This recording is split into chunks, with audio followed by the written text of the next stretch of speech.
panique, tout le monde descend. Ouais, truc de ouf là.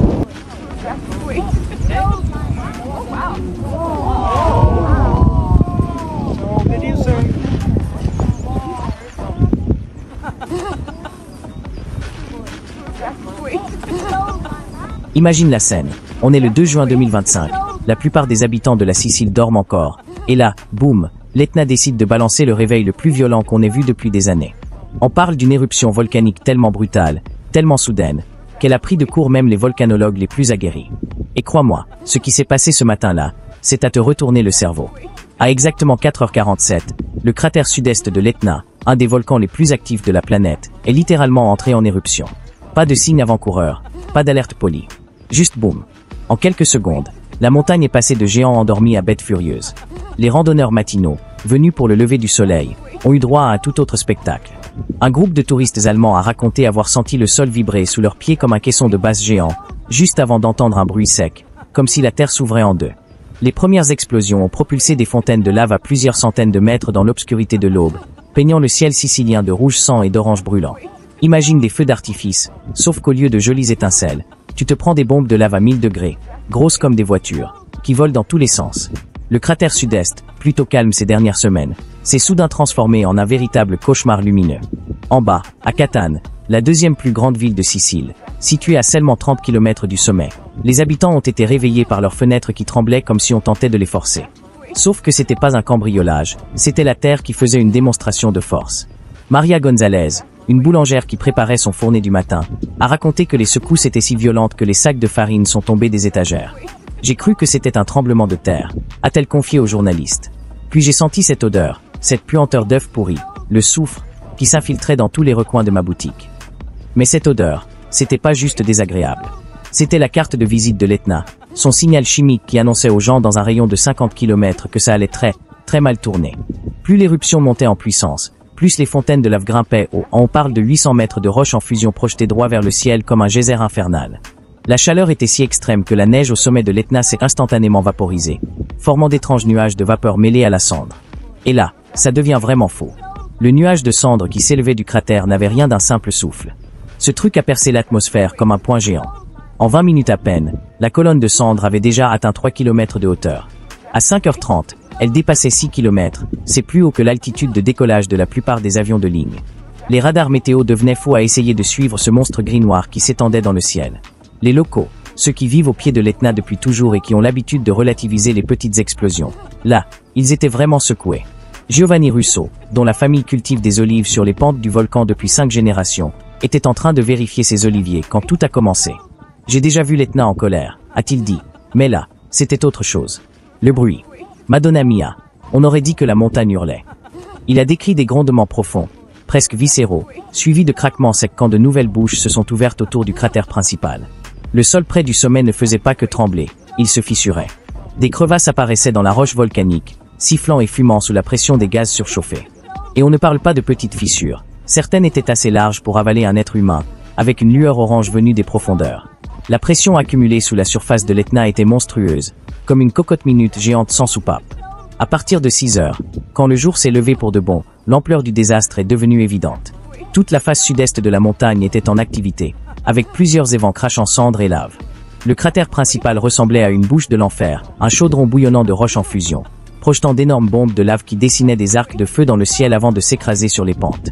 Chaque impact soulevait de nouveaux nuages de cendres et déclenchait de petits incendies dans la maigre végétation d'altitude. Les stations météo ont enregistré des données complètement folles. Des rafales à plus de 200 km/h sur le bord du cratère, pas à cause d'une tempête, mais à cause de la force brute de l'éruption qui générait son propre système météo. Les capteurs de température ont cramé avant même de pouvoir envoyer leurs dernières données. Un seul capteur automatique a réussi à transmettre une mesure de 1100 degrés Celsius avant de se couper définitivement. Le nuage de cendres qui se propageait depuis le sommet n'était pas juste gros, c'était biblique. Les images satellites montraient une immense ombrelle grise qui s'élargissait dans toutes les directions, masquant le lever du soleil pour des millions de Siciliens. Les vents d'altitude ont pris les particules les plus fines et les ont poussées vers l'est, en direction de l'Italie continentale. Mais les plus lourdes, les vraies saloperies volcaniques, tombaient comme une neige mortelle tout autour du volcan. Les secours étaient déjà en état d'alerte élevé depuis quelques jours à cause de l'activité sismique, mais personne n'avait anticipé une explosion pareille. Le maire de Catane a déclenché les protocoles d'urgence à 5h15, envoyant des textos en masse pour dire aux habitants de rester chez eux et d'éviter tout déplacement. Les écoles qui devaient ouvrir dans quelques heures ont été immédiatement fermées. Le trajet du matin a viré au chaos. Certains fuyaient la zone, d'autres rentraient en vitesse pour protéger leur famille. Ce qui a rendu cette éruption particulièrement flippante, ce n'était pas juste la puissance, c'était la rapidité. D'habitude, l'Etna prend son temps, laisse aux gens un peu de marge pour se préparer. Là, on est passé de zéro à catastrophe en quelques minutes. Les volcanologues de l'INGV à Catane étaient en panique, essayant de comprendre ce que montraient leurs instruments.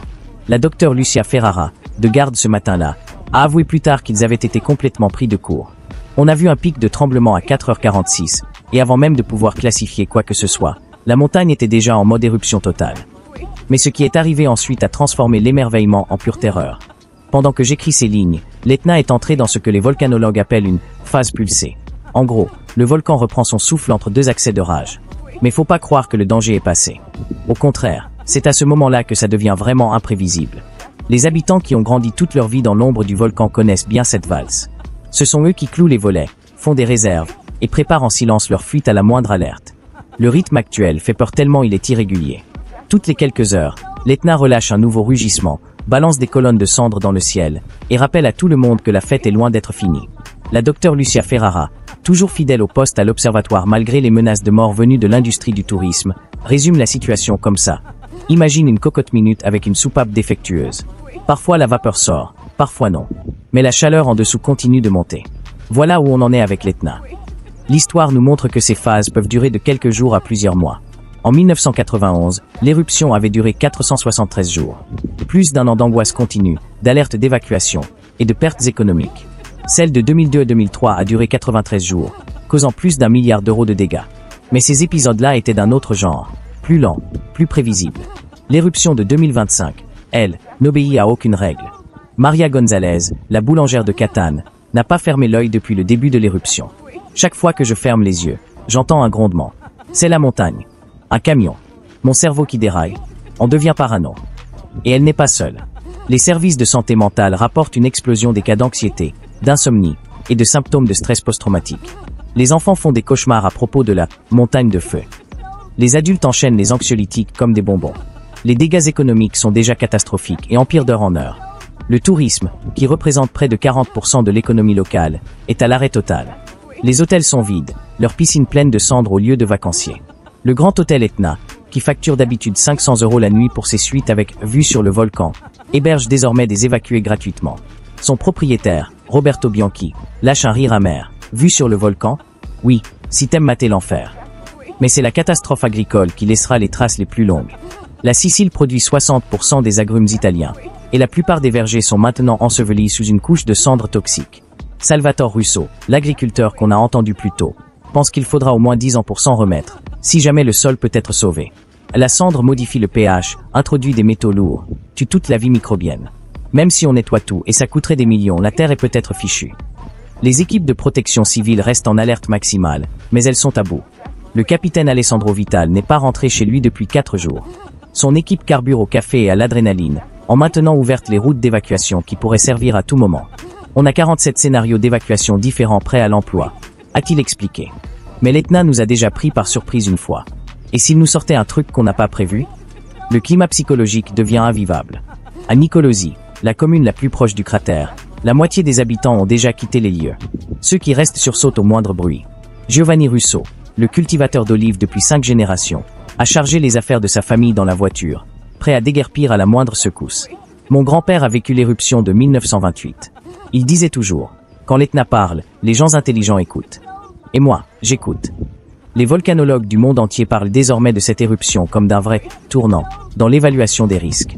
La vitesse de déclenchement, l'intensité, les coulées pyroclastiques, tout a dépassé leur modèle.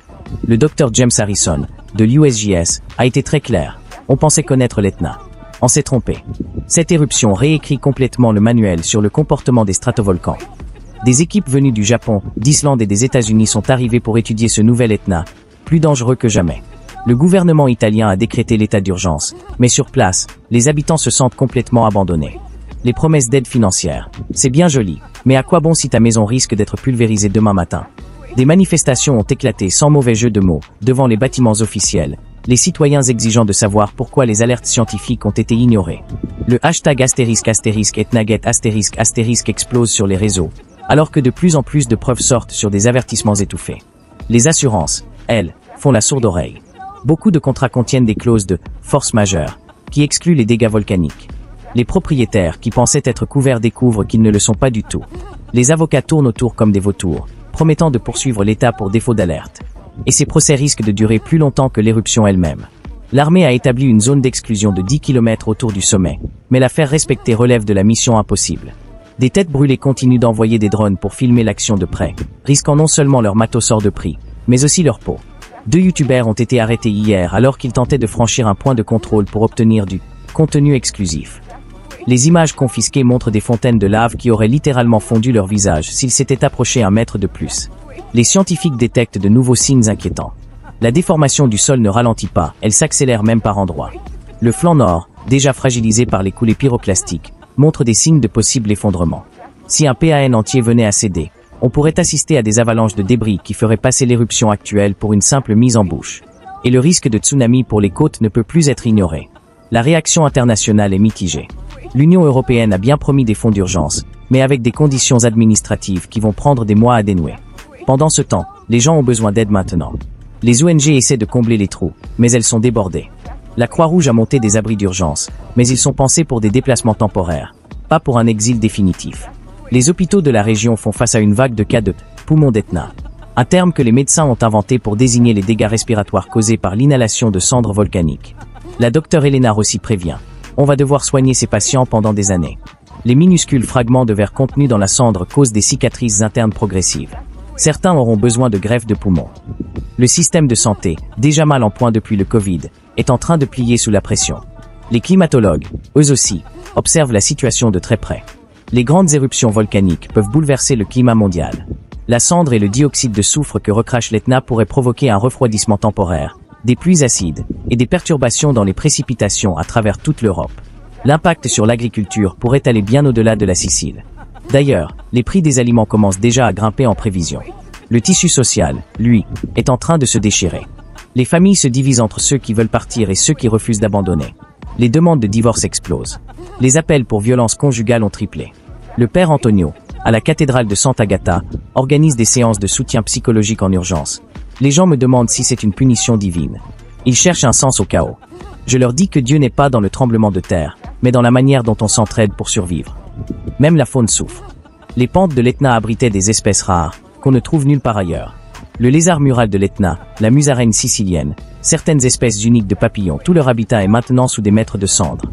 La docteure Giulia Romano, biologiste spécialiste de la conservation, parle d'un événement d'extinction en temps réel. Des équipes de secours ont réussi à sauver quelques animaux, mais pour chaque renard ou lapin sorti de la cendre, des dizaines d'autres n'ont pas survécu. Côté technologie, la réponse est impressionnante, mais insuffisante. Des drones surveillent le cratère 24 heures sur 24 et transmettent des données en temps réel à des scientifiques du monde entier. Des algorithmes d'IA analysent les schémas, tentent de prédire la prochaine secousse. Les satellites suivent la dispersion du nuage de cendres. Mais tout ça ne permet pas de répondre à la question essentielle. Quand est-ce que ça s'arrête? L'Etna garde ses secrets. Il ne parle qu'en explosion et en cendres. Alors que la nuit tombe sur une nouvelle journée vécue sur du temps emprunté, la Sicile retient son souffle. Les sirènes d'alerte sont testées toutes les heures, rappel glaçant qu'une évacuation peut être déclenchée à tout moment. Les enfants dorment tout habillés, chaussures prêtes au pied du lit. Les adultes se relaient pour rester éveillés et scruter la lueur du volcan à l'horizon.